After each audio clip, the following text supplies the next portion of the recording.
सियावर रामचंद्र की जय। पवन सुत हनुमान की जय। उमापति महादेव की जय। श्री राम जय जय राम। श्री राम जय जय राम। सुमिरि महेश ही कहई निहोरा, बिनती सुनहु सदा शिव मोरी। सुमिरि महेश ही कहई निहोरी, बिनती सुनहु सदा शिव मोरी। आशुतोष तुम ओढ़र दानी, आरती हरहु दीन जनु जानी। आशुतोष तुम ओढ़र दानी, आरती हरहु दीन जनु जानी। तुम प्रेरक सबके हृदया, सोमति राम ही देहु। बचन मोर तज रहई घरा, परिहर शील सनेहु। श्री राम जय जय राम। श्री राम जय जय राम। राजा दशरथ जी बार बार श्री रामचंद्र जी को हृदय से लगाते हैं और मन में ब्रह्मा जी से प्रार्थना कर रहे हैं, विनती कर रहे हैं कि रघुनाथ जी वन को न जाए। और फिर महादेव जी का स्मरण करके उनसे विनती करते हुए कहते हैं, हे सदाशिव, आप मेरी विनती सुनिए। आप आशुतोष शीघ्र प्रसन्न होने वाले और औढ़रदानी, मुहमांगा वरदान दे डालने वाले हैं। अतः मुझे अपना दीन सेवक जानकर मेरे दुख को दूर कीजिए। आप प्रेरक रूप से सबके हृदय में हैं। आप श्री रामचंद्र जी को ऐसी बुद्धि दीजिए जिससे वे मेरे वचनों को त्याग कर और शील स्नेह को छोड़कर अयोध्या में ही रह जाए। जगत में चाहे अपयश हो और सुयश नष्ट हो जाए, चाहे नया पाप होने से मैं नरक में गिरूं अर्थात स्वर्ग चला जाओ, पूर्व पुण्यों के फलस्वरूप मिलने वाला स्वर्ग चाहे मुझे न मिले, और भी सब प्रकार के दुख आप मुझसे सहन करा ले, पर श्री रामचंद्र मेरी आंखों से दूर न हो। राजा मन ही मन इस प्रकार विचार कर रहे हैं, बोलते नहीं हैं। उनका मन पीपल के पत्ते की तरह डोल रहा है। श्री रघुनाथ जी ने पिता को प्रेम के वश जानकर और यह अनुमान करके कि माता फिर कुछ कहेगी तो पिता को दुख होगा, देश काल और अवसर के अनुकूल विचार कर विनीत वचन कहे, हे तात, मैं कुछ कहता हूँ यह ढिठाई करता हूँ। इस अनुचित को मेरी बाल्यावस्था समझकर क्षमा कीजिएगा। इस अत्यंत तुच्छ बात के लिए आपने इतना दुख पाया। मुझे किसी ने पहले कहकर यह बात नहीं जनाई। स्वामी को इस दशा में देख करके मैंने माता से पूछा। उनसे सारा प्रसंग सुनकर मेरे सब अंग शीतल हो गए। मुझे बड़ी प्रशंसा हुई। हे पिताजी, इस मंगल के समय स्नेह वश होकर सोच करना छोड़ दीजिए और हृदय में प्रसन्न होकर मुझे आज्ञा दीजिए। यह कहते हुए प्रभु श्री रामचंद्र जी संपूर्ण शरीर में पुलकित हो गए।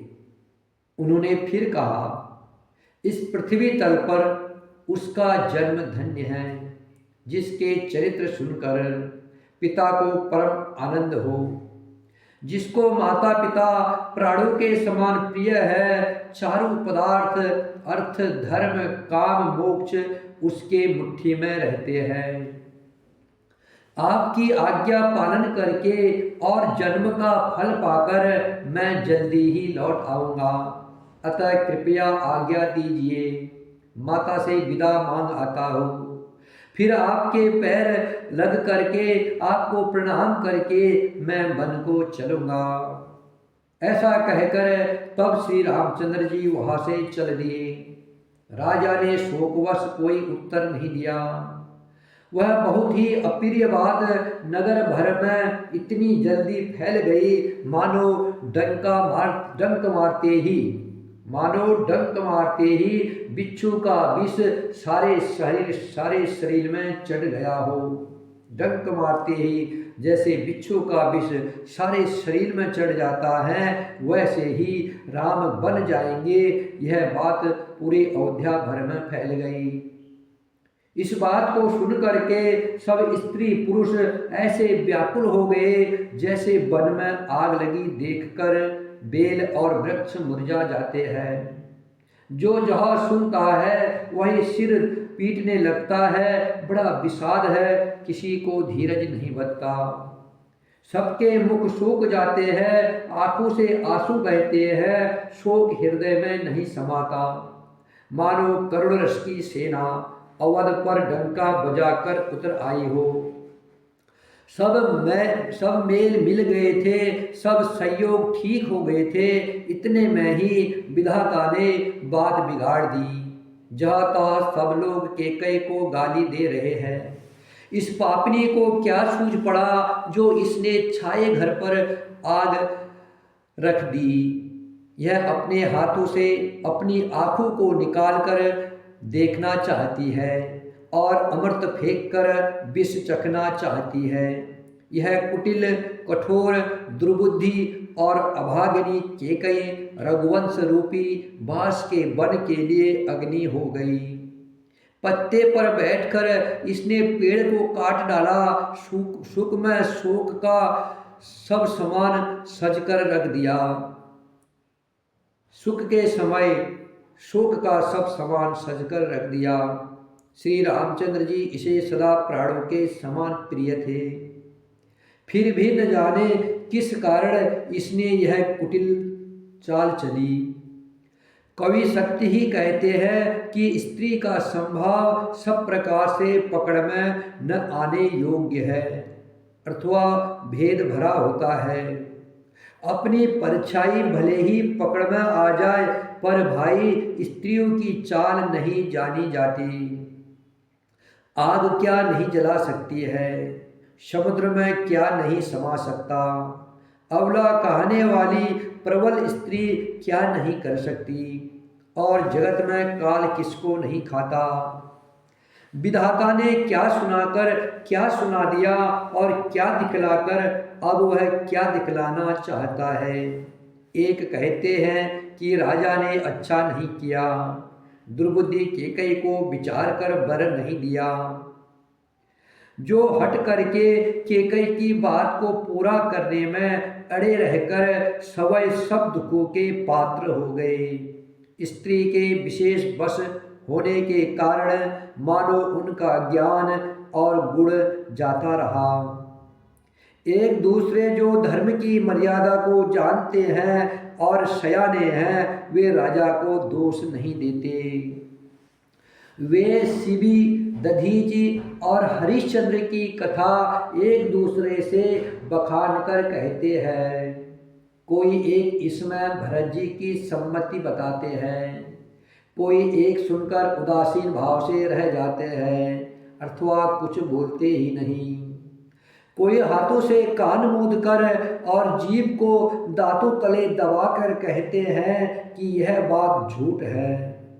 ऐसी बात कहने से तुम्हारे पुण्य नष्ट हो जाएंगे। भरत जी को तो श्री रामचंद्र जी प्राणों के समान प्यारे हैं। चंद्रमा चाहे शीतल किरणों की जगह आग की चिंगारियां बरसाने लगे और अमृत चाहे विष के समान हो जाए, परंतु भरत जी स्वप्न में भी कभी श्री रामचंद्र जी के विरुद्ध कुछ नहीं कहेंगे। कोई एक विधाता को दोष देते हैं जिसने अमृत दिखलाकर विष दे दिया। नगर भर में खलबली मच गई, सब किसी को सोच हो गया। हृदय में दुसह जलन हो गई, आनंद उल्लास मिट गया। ब्राह्मणों की स्त्रियां, कुल की मानिनी बड़ी बूढ़ी और जो केकई की परम प्रिय थी, वे उसके शील की सराहना करके उसे सीख देने लगी। पर उसको उनके वचन बाढ़ के समान लगते हैं। वे कहती है, तुम तो सदा कहा करती थी कि श्री रामचंद्र के समान मुझको भरत भी प्यारे नहीं हैं। इस बात को सारा जगत जानता है। श्री रामचंद्र जी पर तो तुम स्वाभाविक ही स्नेह करती रहती हो, आज किस अपराध से उन्हें बन देती हो। तुमने कभी सोतिया डाह नहीं किया, सारा देश तुम्हारे प्रेम और विश्वास को जानता है। अब कौशल्या ने तुम्हारा कौन सा बिगाड़ कर दिया, जिसके कारण तुमने सारे नगर पर ब्रज गिरा दिया। क्या सीता जी अपने पति श्री रामचंद्र जी का साथ छोड़ देंगी? क्या लक्ष्मण जी श्री रामचंद्र जी के बिना घर रह सकेंगे? क्या भरत जी श्री रामचंद्र जी के बिना अयोध्यापुरी का राज्य भोग सकेंगे? और क्या राजा श्री रामचंद्र जी के बिना जीवित रह सकेंगे? अथवा न सीता जी यहाँ रहेंगी, न लक्ष्मण जी रहेंगे, न भरत जी राज्य करेंगे और न राजा ही जीवित रहेंगे, सब उजाड़ हो जाएगा। हृदय में ऐसा विचार कर क्रोध छोड़ दो, शोक और कलंक की कोठी मत बनो। भरत को अवश्य युवराज पद दो, पर श्री रामचंद्र जी का वन में क्या काम है? श्री रामचंद्र जी राज्य के भूखे नहीं हैं, वे धर्म की धुरी को धारण करने वाले और विषय रस से रूखे हैं, अर्थात उनमें विषयासक्ति है ही नहीं। इसलिए तुम यह शंका न करो कि श्री राम जी बन न गए तो भरत के राज्य में विघ्न करेंगे। इतने पर भी मन न माने तो तुम राजा से दूसरा ऐसा वर ले लो कि श्री राम जी घर छोड़कर गुरु के घर रहे। जो तुम हमारे कहने पर न चलोगी तो तुम्हारे हाथ कुछ भी न लगेगा। यदि तुमने कुछ हंसी की हो तो उसे प्रगट में कहकर जना दो, बता दो। राम सरी का पुत्र क्या बन के योग्य है? यह सुनकर लोग तुम्हें क्या कहेंगे? जल्दी उठो और वही उपाय करो जिस उपाय से इस शोक और कलंक का नाश हो। जिस तरह नगर भर का शोक और तुम्हारा कलंक मिटे, वही उपाय करके कुल की रक्षा कर बन जाते हुए श्री राम जी को हट करके लौटा ले, दूसरी कोई बात न चला। तुलसीदास जी कहते हैं, जैसे सूर्य के बिना दिन, प्राण के बिना शरीर और चंद्रमा के बिना रात, वैसे ही श्री रामचंद्र जी के बिना अयोध्या हो जाएगी। हे भामनी, तू अपने हृदय में इस बात को विचार कर तो देख। इस प्रकार सखियों ने ऐसी सीख दी जो सुनने में मीठी और परिणाम में हितकारी थी। पर कुटिला कुबरी की सिकाई पढ़ाई हुई केकई ने इस पर जरा भी कान नहीं दिया। केकई कोई उत्तर नहीं देती, वह दुसह क्रोध के मारे रूखी हो रही है। ऐसे देखती है मानो भूखी बागिन हरिणियों को देख रही हो। तब सखियों ने रोग को असाध्य समझकर उसे छोड़ दिया। सब उसको मंदबुद्धि अभागिनी कहती हुई चल दी। राज्य करते हुए इस केकई को देव ने नष्ट कर दिया। इसने जैसा कुछ किया वैसा कोई भी नहीं करेगा। अयोध्या के सब स्त्री पुरुष इस प्रकार विलाप कर रहे हैं और उस कुचाली कैकेयी को करोड़ों गालियां दे रहे हैं। लोग भयानक दुख की आग से जल रहे हैं, लंबी सांसें लेते हुए कहते हैं कि श्री रामचंद्र जी के बिना जीने की कौन आशा। महान वियोग से प्रजा ऐसे व्याकुल हो गई मानो पानी सूखने के समय जलचर पानी में रहने वाले जीवों का समुदाय व्याकुल हो जाता है। सभी पुरुष और स्त्रियां अत्यंत विषाद के वश हो गए। स्वामी श्री रामचंद्र जी माता कौशल्या के पास गए। उनका मुख प्रसन्न है और चित्त में चौगुना उल्लास है। यह सोच मिट गया कि राजा कहीं रख न ले। श्री राम जी को राज तिलक की बात सुनकर विषाद हुआ था कि सब भाइयों को छोड़कर बड़े भाई मुझको ही राज तिलक क्यों होता है। अब माता कैकेयी की आज्ञा और पिता की मौन सम्मति पाकर वह सोच मिट गया। राज तिलक जोरी दो हाथा, मुदित मातु पद नायउ माथा। रघुकुल तिलक जोरी दो हाथा, मुदित मातु पद नायउ माथा। दीन आशीष लाए उर लीन्हे, भूषण बसन निछावरी कीन्हे।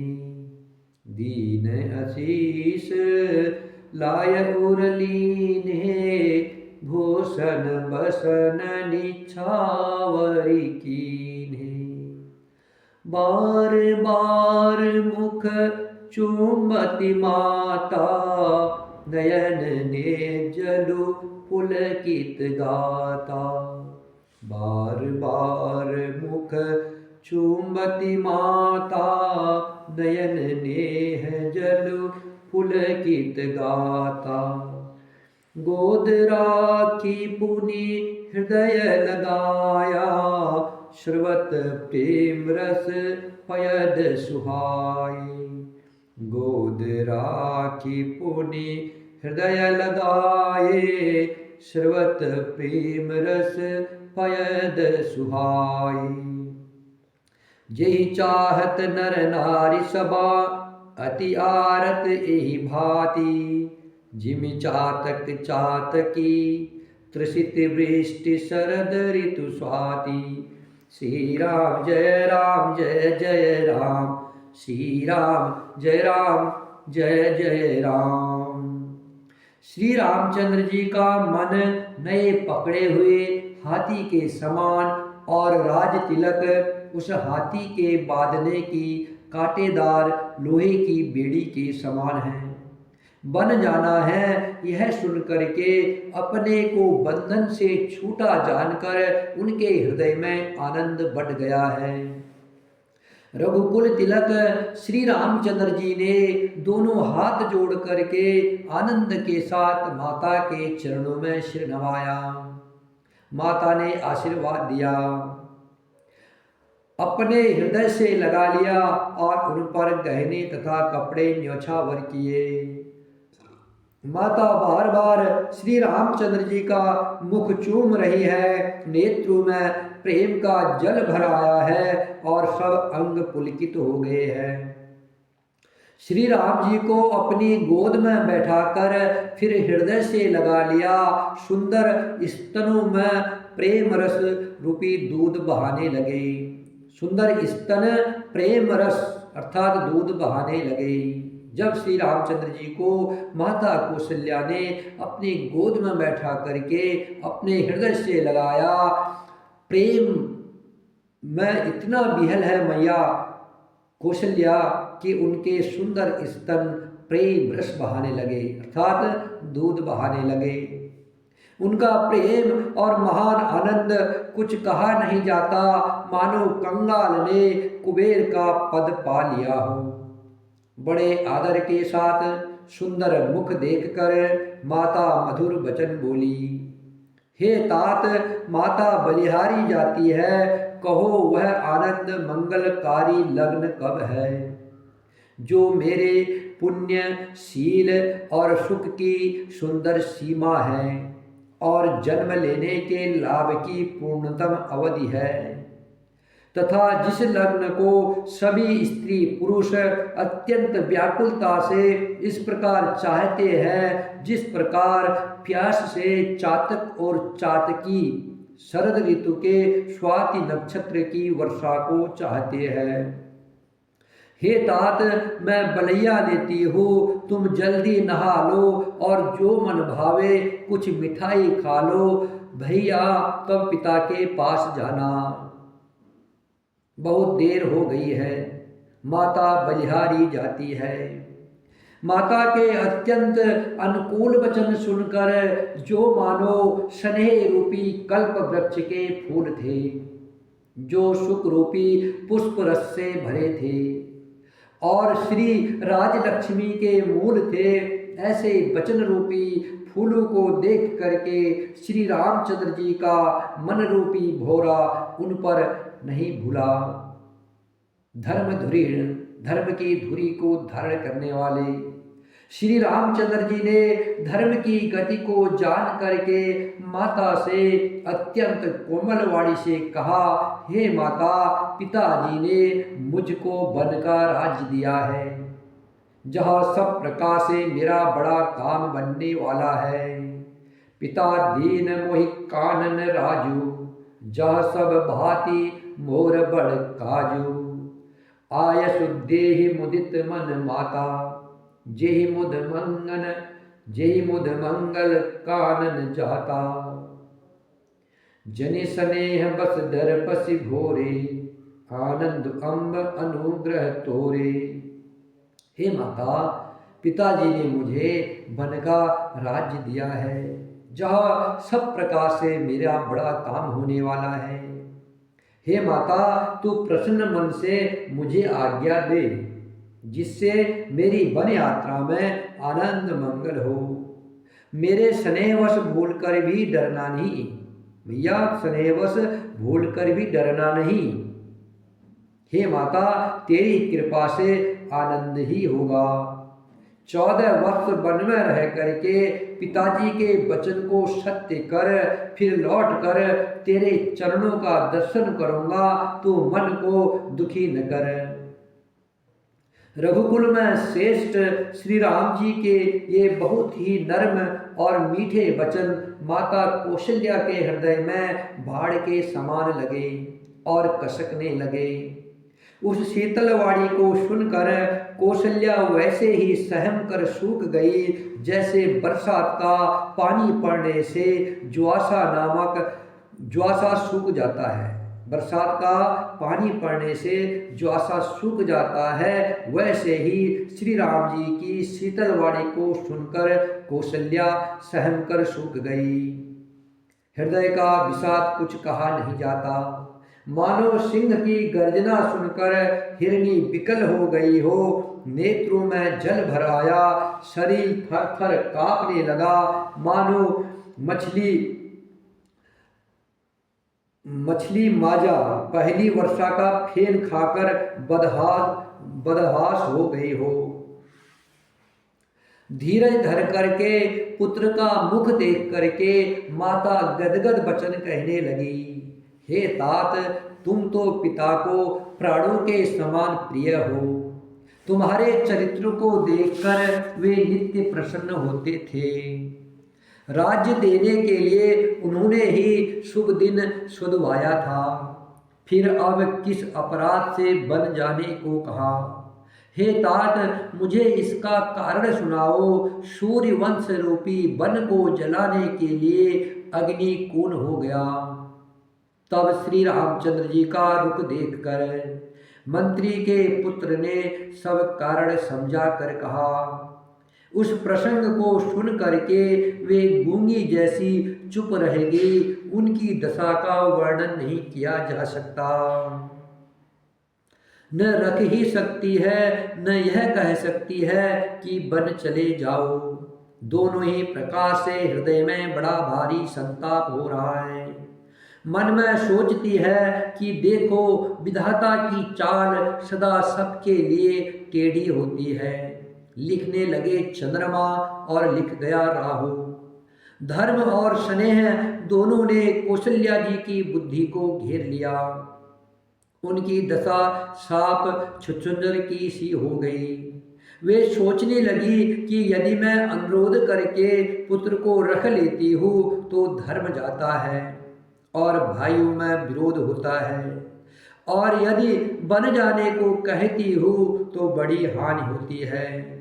इस प्रकार के धर्म संकट में पड़कर रानी कौशल्या विशेष रूप से सोच के वश हो गई।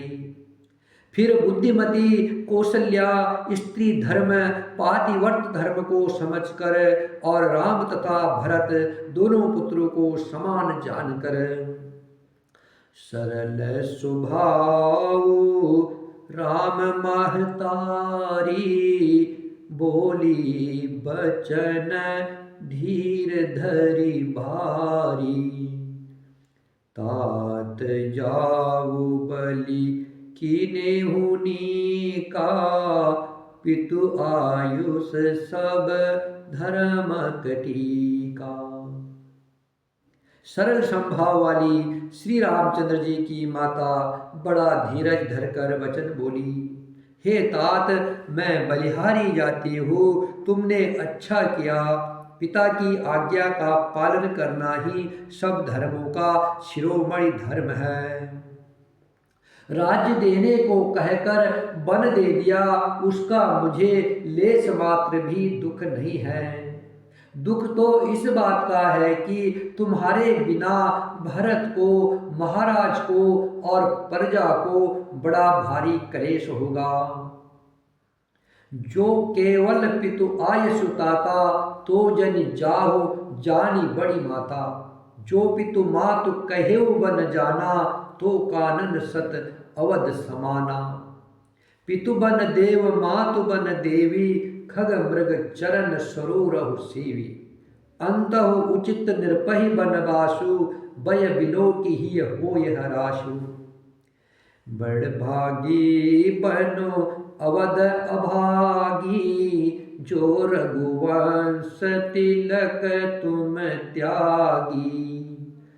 जो सुत कहो संग मोहि लेहु, तुमरे हृदय होय संदेहु। पूत परम प्रिय तुम सबही के, पूत परम प्रिय तुम सबही के। प्राण प्राण के जीवन जी के, प्राण प्राण के जीवन जी के।